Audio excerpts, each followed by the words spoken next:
Welcome back, AP. Welcome back to it. Welcome back to your Flip Classroom and our continuing discussion about the onset of World War II, right? And the funny thing about it is I said that exact same line yesterday when I recorded a 23-minute long flip and then forgot to post it. But whatever, we're not going to let that happen again, right? We're not letting that happen again. We're getting this one posted. We're getting this stuff done. We're crushing some content. And we're going to have that test going into Friday. And I'll see y'all then. Y'all have a good one. No, I'm just kidding. We're going to get after it real quick. The big thing about it, though, I do want to say thank you to y'all for grinding it out today. Y'all really got in the trenches. Sorry. I really grinded it out in a big way. You let me talk for about an hour and we got to where we needed to be, right? But where we left off in class, we were talking about the outbreak of the Spanish Civil War underneath Francisco Franco, right? So the Spanish Civil War broke out from 1936 to 1939, and it's going to be led mostly in part by the fascist military leader Francisco Franco, who was going to be heavily supported by the Germans and by the Italians in this war, right? And the Germans and the Italians are going to use the Spanish Civil War as a staging area for World War II itself, right? And something that they noticed, which was really, really big, is that the Western allies, France, Britain, USSR, and the United States stayed uninvolved in this war, right? They stayed uninvolved in this war, and that gave Hitler and Mussolini an idea. Can we attempt to start pushing back on the limits of the Treaty of Versailles, right? Can we start testing our limits kind of like a toddler does, right? Well, Hitler and Mussolini start doing that, and they start testing those limits, right? Why were Mussolini and Hitler able to get away with so much before the start of World War II?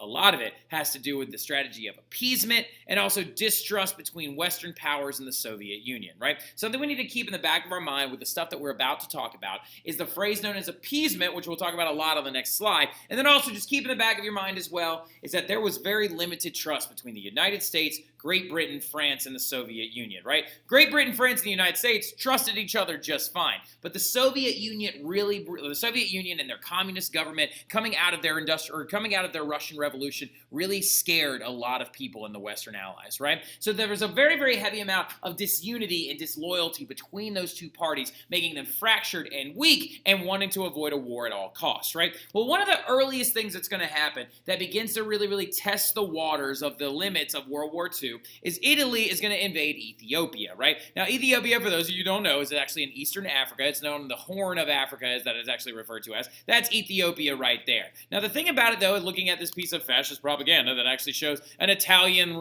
soldier coming in and taking over Ethiopia as they throw down their armaments at the feet of that Italian soldier. Reason why that's going to test the waters of World War II is because Italy's conquest of Ethiopia is now going to border several different acquisitions by the British, right? The British actually control all this land in Africa as well, as we remember back to the scramble for Africa and the partitioning of Africa at the Berlin Conference is going to be a really big deal, and they control all that land right there, right? Well, going into it, something we need to understand is that the Ethiopians that controlling Ethiopia now puts you very close to those imperial colonies, right? Testing the waters and making the British a little bit nervous. Now, the question also, though, is why Ethiopia? Well, there were only two countries in Africa that hadn't been conquered leading up to this point in history, and that's Ethiopia and Liberia. And you do not touch Liberia because Liberia was sanctioned by the U.S. government, so no one's going to go in there. But Ethiopia actually was attempted to be conquered by the Italians in the late 1800s, but they failed. So Mussolini wanted to use this conquest of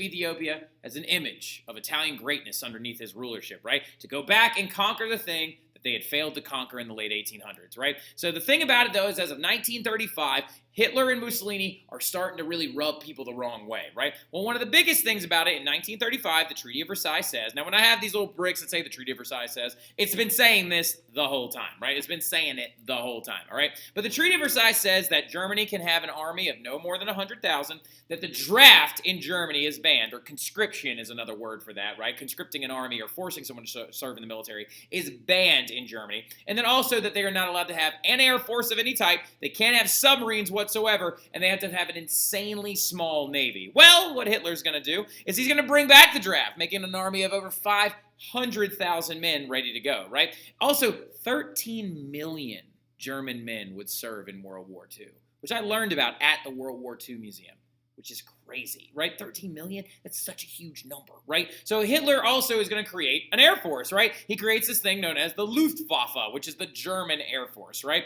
And also Hitler is going to build up his navy. And the Allies did nothing. They did nothing at all, right? They did nothing to stop him, and they were like, the treaty says you can't do that, but we're just going to ignore it, right? And they just ignored him completely, right? Then in 1936, the Treaty of Versailles says that the Rhineland, which is the area in Western Germany that borders up against France, must stay a demilitarized zone, right? That no one is allowed to put a military in that Rhineland, well, unless you're France, of course. But Germany is not allowed to put anything in the Rhineland, right? Well, Hitler, he's going to remilitarize the Rhineland, right? He's going to put a massive army in that area right there, known as the Rhineland, right? Which was meant to stay a demilitarized zone. Well, he puts an army there and really starts to freak out France because now there's an army right on their border, right?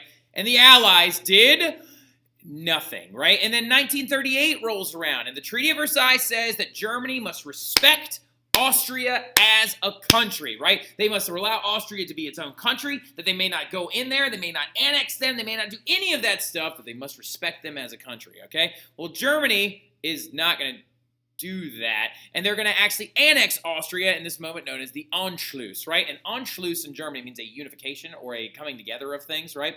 And in the Anschluss, okay, they annex Austria completely into Germany, right? Now, really quickly, though, this right here is actually a ballot that actually Hitler used to try and make it look like the Austrians really wanted to be annexed, right? But for any of you that can't read German, let me help you out real quick. Basically, in a nutshell, this ballot says, do you want to be taken into the German Reich underneath the leadership of Adolf Hitler, right here in big bold letters, as of 1938, the 13th of March, 1938, as under the people of Germany, right? Well, as any of you can tell that this is a little bit of a sham kind of a like election because the ja is really big and the 9 is very small, right? And to actually submit this ballot in Austria, you had to hand it to a German military officer and they would put it in the box for you, right? So the thing about it is they were basically intimidated, and 99% of Austrians voted yes to this. But like I said, that was a sham election. A sham election. Write that down. This was a sham election because literally it was forced violent threats that is going to be the thing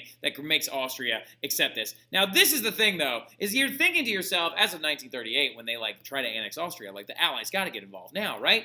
Nope, the Allies did nothing in response to all of that, right? The Allies did squat. They didn't do anything whatsoever to stop Hitler and his movements going forward. But why? Why, the Allies? Why are you doing nothing? It's because they had adopted this strategy known as appeasement, right? And the strategy of appeasement is the policy of conceding anything you can to prevent war, right? It's basically this right here, okay? Hitler walking on the backs of the spineless leaders of democracy, right? The stepping stones to his glory. Literally making a boogie, boogie, boogie face right there and going and literally not listening to a word that they said in that Treaty of Versailles, right? And the appeasement strategy will be the thing that digs the grave for the Allies going into World War II when they had a situation that they very well could have stopped, right? And then in 1938, on the back half of after they annexed Austria, they're going to annex this place called the Sudetenland, right? Now, the Sudetenland is this area in western Czechoslovakia that actually is an area that has some German speakers in it, right?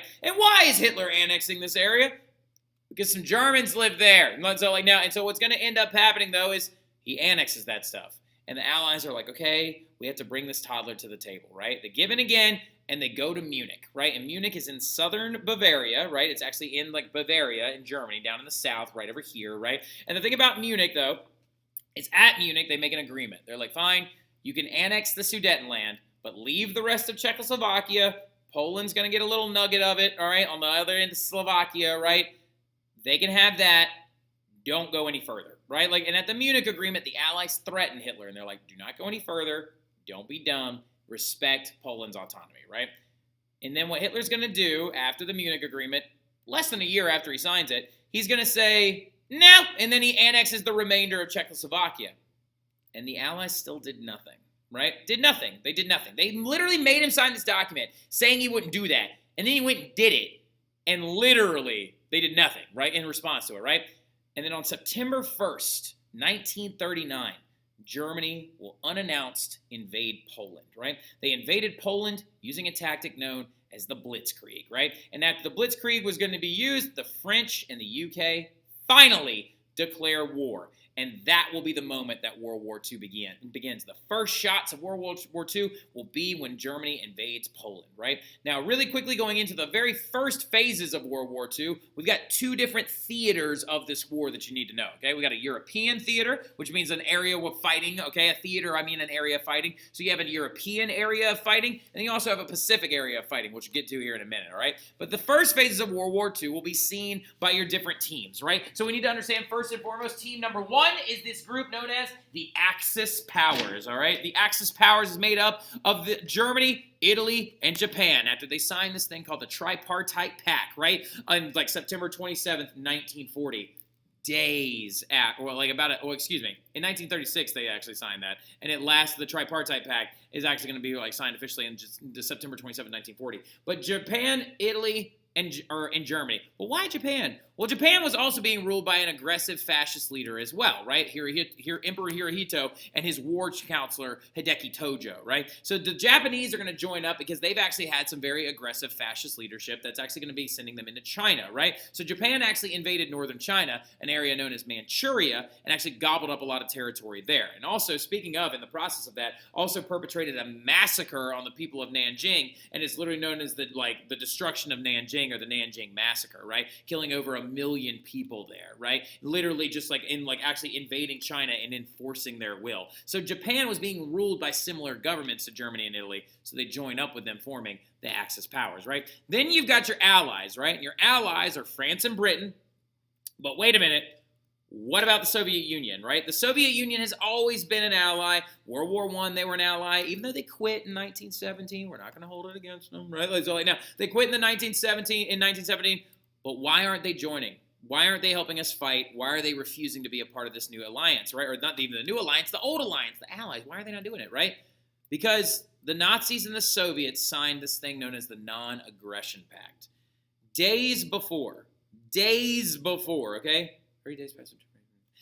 About 8 days before the Germans invade Poland, they signed a pact with the Russians saying that they would not fight each other, right? That they were not joining in an alliance, but that they would leave each other alone, right? And so they signed this thing called the Non-Aggression Pact, right? And at the Non-Aggression Pact, they literally decided, okay, here's what's going to happen. When the Germans invade Poland, you're going to split it into two parts, right? The western part will go to Germany. The eastern part will go to Russia, right? They're going to also decide to trade German industrial goods for Russian grains, right? And they promised to not help an enemy of either side, right? So they signed this Non-Aggression Pact, so Stalin is in Hitler's back pocket, right? This is also going to free up the Soviets so they can go off and fight this thing known as the Winter War, right? And the Winter War was actually between the Soviet Union and Finland, right? And it lasted from November of 1939 to March of 1940 to try and regain some land a little north of St. Petersburg, right?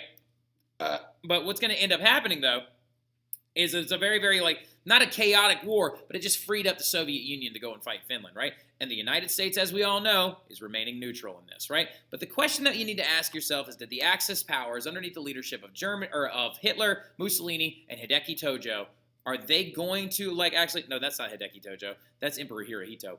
So really quick, underneath their leadership, did they learn from World War I? And the answer is an emphatic yes, right? They learned a lot from World War I because they realized they needed to avoid a stalemated trench war. So they adopted strategies known as the Blitzkrieg, right? Now, the Blitzkrieg is also known in English as the Lightning War, right? And the way that actually works is it's used to avoid a stalemate, right? So to avoid a stalemate from breaking out all over again and having trenches be dug throughout the Western Front, what they're going to do is the Axis powers is going to use a heavy machinery-based attack using the Luftwaffe, which is, of course, their Air Force, using tanks and also a very heavily armored vehicles and massive strikes using a lot of soldiers all at once in very, very quick and aggressive fashion, right? And that's why it's called the Blitzkrieg, right? Because it's very, very quick and it uses overwhelming force, all right? Now, going into it, what you need to understand, though, is it's extremely effective due to the fact that they practiced this already. Where did they practice it? Over in Spain during the Spanish Civil War, right? Very, very effective because they've already been doing it for a little while, and it causes both psychological and physiological damage, right? So what we need to understand is that it causes people to not want to fight the war anymore because it destroys their entire city, and also in the process, it destroys their entire city, right? People literally do not want to fight this war unless they absolutely have to, and it leads people to wanting to surrender as soon as possible, right? Now, what we need to understand, though, as well, is that there's an other theater also, and the other theater is known as the Pacific Theater, right? Or the Eastern or Asian Theater, okay? And what's going on in there is the Japanese are beginning an all-out assault to invade the surrounding islands in Asian countries, including Vietnam, and plan to invade all the surrounding islands as well, including the Solomon Islands, Guadalcanal, and they are doing exactly what Germany and Italy are doing, and they are impressing their influence onto other people, taking over Manchuria, taking over Nanking, taking over Korea, and then expanding their empire further as much as they possibly can, right? Now, the thing about it, though, is again, even in this whole process, the United States is remaining neutral, right? The USSR is not involved. But what is Hitler's goal? What is he getting after, right? What is he trying to do, right? Well, Hitler's goal, he claimed, was this thing known as Lebensraum, right? Lebensraum, he said, is that Germans needed more room, right? So his goal of conquest was literally known as living space, right? Lebensraum, Leben means to live, and Raum means space or an area, right? And so literally, it means the living area. He wanted to grow territorial gains of Germany and give it to the German people because he claimed in several different ads that Germans were stifled and didn't have enough land to suit all of their needs, whereas these French and English people actually did, right? So the thing about it, though, is that's silly, and these statistics make no sense whatsoever. But what it's going to lead him to do is like taking over and conquesting everything right there you see in green, right? Which is wild, all right? So he wants to actually move all the people that actually live there off of it,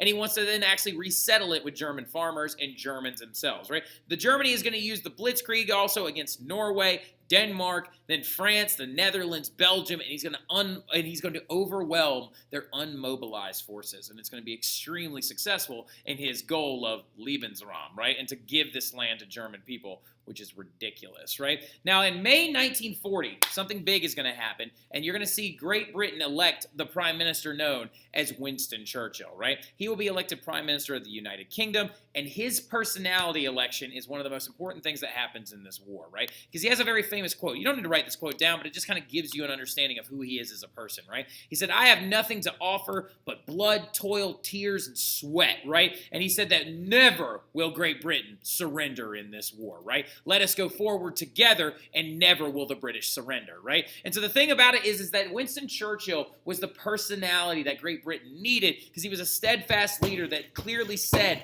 we are not surrendering, all right? Short of being directly invaded by the Germans, which we know that's not going to happen, is we are not surrendering, right? And what the thing is he's also an experienced politician, soldier, and wartime leader who had been speaking out against all this stuff about Hitler this entire time. He had been talking about the whole time being like, yo, hey, this guy's getting a little carried away. Can we do something? And everybody just ignored him, right? But when he is elected prime minister, he's a very effective leader for the United Kingdom, right? Now, Germany, though, while this happens, right after he's elected prime minister, is going to overwhelm France. And y'all, I don't know if a lot of y'all know this, but France got knocked out of this war quick. Like, quick, all right? So what ends up happening, though, is at the Battle of Dunkirk, the Nazis actually surrounded a conglomeration of British and French forces at the small town in northern France known as Dunkirk, right? It's actually right there on the edge of Belgium and northern France in Normandy, right? And they surrounded them completely and were going to attack them, but what ended up happening is this thing known as the Miracle of Dunkirk, when Winston Churchill got on the radio and said, if you have a boat,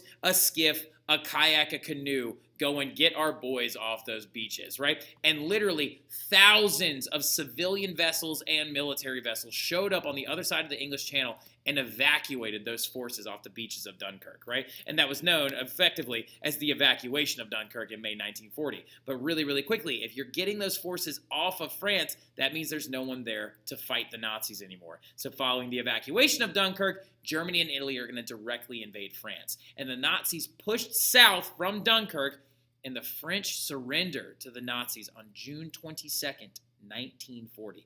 Do the math there, y'all. They invaded Poland on September 1st, 1939. Within 8 months, they took over France, right? They took over France and they divided it into two parts, right? Because ironically enough, the French ended up turning on themselves, right? And they literally like walked into Paris without having to fire a shot, right? Like, so like now look, that right there is Hitler in front of the Eiffel Tower in the Champ de Mars near Trocadero Square, which we are actually going to this exact site where he actually took this picture. This right there, of course, as well, is like literally German soldiers and Nazi soldiers dining at a French street street side cafe, and then literally the soldiers, like the Nazi soldiers, like saluting them as they pass, right? And this right here was the division of France, right? This northern area of France was completely taken over and occupied by Hitler and his forces. This southern area was known as Vichy France, and they actually sided with the Nazis, right? The southern area of France sided along with the Nazis, and many of them actually fought with the Germans in World War II, right? So Vichy France actually gave up the northern side, and what Hitler is going to do is he is going to fortify that entire area, right? He's going to build massive minefields. He's going to put tank diverters there, pillboxes all over this northern ridge of Normandy. So if the United Kingdom ever decides to try and invade through here, they won't be able to get through, right? And he fortifies that entire area while keeping the Vichy French in his pocket, right? So now the only ally left to defend the other allies is Great Britain, because France has just gotten overwhelmed and taken over, and Russia is in Hitler's back pocket, right? And what's going to end up happening is a very, very, very aggressive assault of Great Britain. And it was known as the Battle of Britain, right? From July to October of 1940, Hitler and the Nazi Luftwaffe is going to have a massive bombing run of Great Britain, right? And they're going to bomb the daylights out of Great Britain, targeting churches, monuments, factories, schools, playgrounds, anything and everything of civilian value will be bombed and aggressively attacked, right? Because look how fast they are sweeping over the continent. Everything in gray and dark brown is either literally occupied by Germany or occupied by an ally of Germany. Yo, like this is ridiculous, right? They took over 90% of Europe in the matter of a few months, right? Napoleon could never. So what ends up happening though as well, these little grays are like the neutralities in the war, and the only one that's left at war with Germany is just Great Britain. And look at the devastation that the Battle of Britain caused. These bombs literally took out basic civilian necessities. These are children looking at their school and their home after it's been bombed, right? This right here is the Old Bailey in the wake of a bombing run, which is actually the Supreme Court building. This right here is a Nazi bomber flying over London preparing for a payload drop, right? The Axis powers are officially formed, and they had themselves officially in 1940. They were actually officially formed as the Axis powers in 1940. But the thing about it though is that also Hungary, Romania, Bulgaria, they join up with them as well, right? And so Hitler then is going to do one of the dumbest things he could possibly do, and he should have just sat there, right? He should have sat there and he should have kept bombing Great Britain and doing that whole thing. But then the meth kicked in. Well, a lot of people there's a very, very big book out there called Blitzed, and it actually talks about the Nazi proliferation of methamphetamine during this time period and how a large number of Nazi soldiers may have actually been on speed or methamphetamine, pill form methamphetamine, to perpetrate a lot of these attacks because they were so fast and aggressive, right? So the thing about it, though, is they also think it might have actually affected Hitler's brain and decision-making a little bit. But then he does one of the dumbest things he could have possibly done, and he invades the Soviet Union, breaking the non-aggression pact with Stalin in June of 1941 after he gives up on the bombing raids of Great Britain, right? The thing about it, though, is a lot of historians ask, why did you do this? Why would he do this? And a lot of people can't really ever determine why, but this still is a massive turning point when he invades the Soviet Union. Why is it a massive turning point? Because the Allies are finally going to start pushing back, right? Operation Barbarossa is what it's referred to as, is when the Allies actually get invaded, when Russia gets invaded by Hitler. Now, looking at this map really quick, see all this pink territory right there that includes parts of the Ukraine, Latvia, Estonia, Lithuania, and some of these areas over here to the east as well in modern-day Belarus, Ukraine, and Moldova. Yes, the Nazis were able to sweep over that area very quickly and very aggressively, but the Soviets held their ground, right?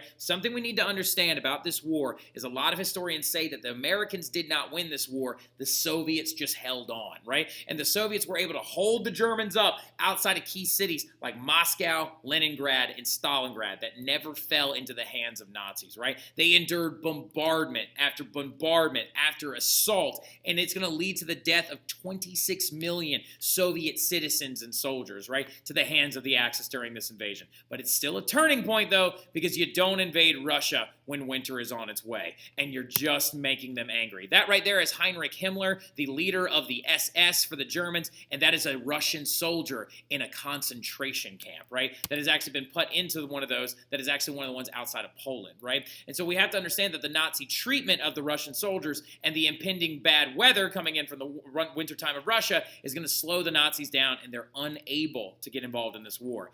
And then here comes the United States finally, right? Knockout, look at those kind of numbers. numbers right there. 1941, he aggressively invades Russia, and then we get attacked at Pearl Harbor, right? And we'll talk about why we got attacked at Pearl Harbor tomorrow in class, right? And we'll finish up all this World War II stuff, and I'll see y'all then. Y'all have a good one.